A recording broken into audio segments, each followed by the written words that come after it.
26 जानेवारी 1950ला Bharat Ratna doctor Babasaheb Ambedkar लिखित संविधान आपल्या देशात लागू झाले आणि आपला भारत देश प्रजासत्ताक देश म्हणून घोषित झाला।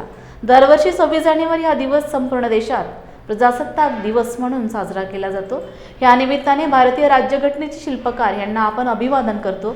परंतु काल दिनांक 26 जानेवारी 2026ला नाशिक येथे आपले मंत्री गिरीश महाजन यांनी प्रजासत्ताक दिनानिमित्त संबोधित करताना जाणीवपूर्वक भारतरत्न डॉक्टर बाबासाहेब आंबेडकर यांचे नाव टाळले।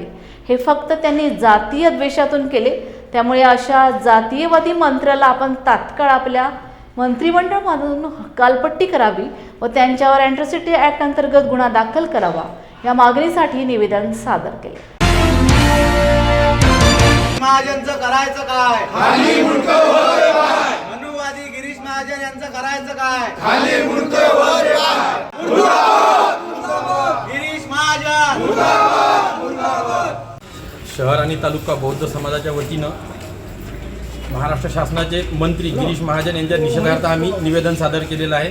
विषय असा आहे की 26 जानेवारी 1950 रोजी या देशाला संविधान स्वीकारून भारत देश हा प्रजासत्ताक देश झाला आणि त्या दिवसपासून दरवर्षी 26 जानेवारीला प्रजासत्ताक दिवस म्हणून साजरा होते।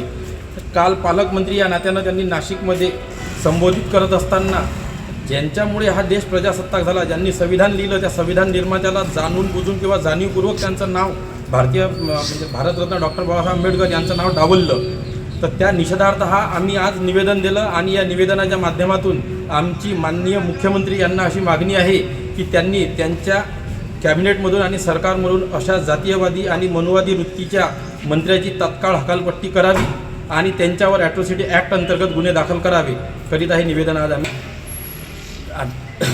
तेलारा शहर आणि तालुक्यातील बौद्ध समाजाच्या वतीनं आम्ही सर्वप्रथम आमच्या भगिनी भीमकन्या माधवी जाधव यांचं आम्ही अभिनंदन करतो की त्यांनी कर्तव्यावर असतानाही आणि कशाचीच भीती आणि दबाव न बाळगता या घडलेल्या अनुचित प्रकाराचा तिथंच जाहीर निषेध केला आणि सडेतोडपणे तो पालकमंत्री आणि कॅबिनेट मंत्री असतानाही त्याला जाब विचारला। तर आम्ही सर्वप्रथम त्या माधवी ताईंचं एक अभिनंदन करतो आणि समाज म्हणून तेलारा शहर आणि तालुक्यातला असो की महाराष्ट्रातला असो पूर्ण समाज त्या ताईच्या पाठीशी खंबीरपणे उभा आहे।